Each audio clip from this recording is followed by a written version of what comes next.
mbanje kubasuhuza ikaze kuri channel yacu Max Wisdom TV.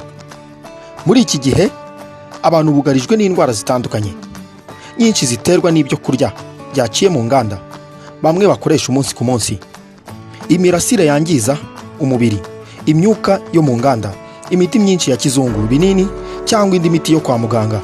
Ibi byose birema ibyo bita free radicals mu mubiri. Ibi bikaba byakongera ibyago by'indwara zitandukanye zikomeye ndetse n'amakanseri atandukanye mu mubiri. Mbazaniye umuti karemano wagufasha guhangana n'indwara zitandukanye. Utubuto tw'ipapayi. Utu abenshi baratujugunya, ariko aha baba birengagije akamaro gakomeye dufite ku buzima. Utubuto tw'ipapayi. Utu tubuto tuzagufasha kubungabunga ubuzima bwiza bw'amaso no guhangana n'indwara z'amaso, kurinda indwara z'umutima, kurinda ubusaza, gufasha mu igogora ry'ibiryo, gukomeza amagufwa, kugabanya ububabare mu gihe cy'imihango ku bagore n'abakobwa, kongera uburumbuke, kurinda umwijima, kubungabunga ubuzima bwiza bw'impyiko, ndetse no gukomeza ubudahangarwa bw'umubiri muri rusange. Mbere y'uko ngaruka ku kamaro gakomeye k'utubuto tw'ipapayi mu kurinda indwara zitandukanye, reka mbanze babwire uko wategura tuno tubuto, uko waturya, icyo ukwiye gukora n'icyo ukwiye kwirinda kuri tuno tubuto. Utu tubuto tw'ipapayi ushobora kuturya ari tubisi, ushobora kudusya ugashyira kuri salade wateguye, mu mata cyangwa se mu buki. Ushobora kudukoresha nka poudre watwumukije maze ukadusya ugashyira muri ji cyangwa se mu cyayi. Aha ni na byiza ko wakwifashisha amata, ubuki, salade cyangwa se ji cyangwa icyayi, kuko iyo ari tubisi turarura cyane. Si byiza ko warya utubuto twinshi icyarimwe, ugomba gukoresha kantite ntoya, kandi apana gukoresha tuno tubuto inshuro nyinshi cyangwa ngo bigire akamenyero. Ikindi kandi ugomba kwirinda gukoresha tuno tubuto mu gihe cyose waba utwite, kuko byakugiraho ingaruka. Reka rero mbabwire ibyiza byo gukoresha utubuto tw'ipapayi n'indwara bizakurinda. Icya mbere, kurinda bacteria n'indwara zitandukanye ziterwa na virusi. Inyigo yakozwe mu bushakashatsi yagaragaje ko utubuto tw'ipapayi dufite ubushobozi bwo kwica ubwoko bw'udukoko twa bacteria dutandukanye nka E. coli cyangwa se Escherichia coli, Staphylococcus, Salmonella n'utundi. Utu tubuto iyo tuvanzwe n'amata byunganira mu kuvura umurwayi wa tifoide.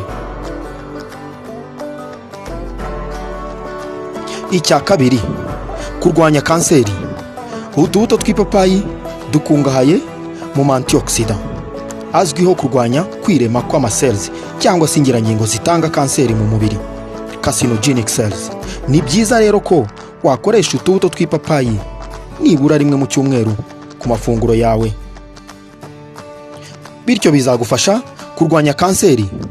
Ariko mwibuke gukoresha ikigero gito cyane, utarengeje akayiko gato, kuko gukoresha tuno tubuto ku kigero cyo hejuru cyane nabyo byakuviramo ibindi bibazo bikomeye ku buzima bwawe. Utubuto tw'ipapayi iyo dufashwe mu rugero tugabanya ibyago bya kanseri ya prostate, kanseri y'amara. Ibi byose ni ukubera ubushobozi cyangwa se solution y'utwo tubuto itanga molekile ya acetogenine, ikinyabutabire cyica ingirangingo zitera kanseri mu mubiri. Icya gatatu, utu tubuto tw'ipapayi tuzagufashamo ni ukurwanya indwara z'umutima. Utubuto tw'ipapayi dukungahaye mu ntungamubiri zirinda kwibika kw'ibinure mu miyoboro y'amaraso igaburira umutima. Ibi bituma cholesterol mbi ikurwa mu miyoboro y'amaraso, bityo amaraso agatambuka neza. Icya kane, kugabanya ububabare ku bagore n'abakobwa mu gihe cy'imihango. Niba rero ugira imihango ibabaza, nukoresha utubuto tw'ipapayi bizatuma imihango yawe iza neza, ndetse bitume ububabare wagiraga bugabanyuka ku buryo bushimishije.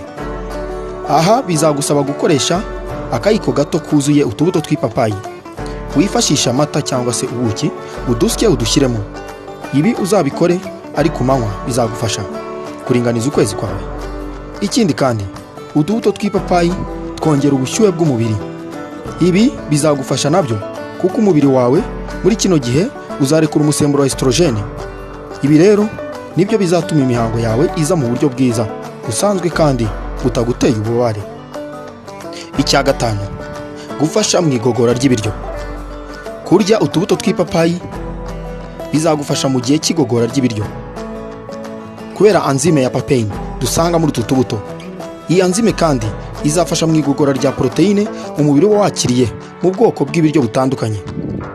Papain nanone izafasha mu kuringaniza udukoko twa bacteria dufite akamaro kanini mu kurinda urwungano ngogozi indwara nyinshi zitandukanye zishobora kurwangiza, bityo ndetse utundi dukoko twa bacteria dutera indwara, parasite ndetse n'inzoka zibasira amara n'urwungano ngogozi muri rusange bibashe kuburizwamo, bityo ubuzima bwiza bw'urwungano ngogozi bubungwabungwe.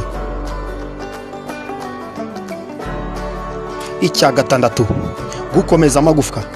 Utubuto tw'ipapayi dufite ikigero kiri hejuru cya calcium ndetse n'indi myunyu ngugu.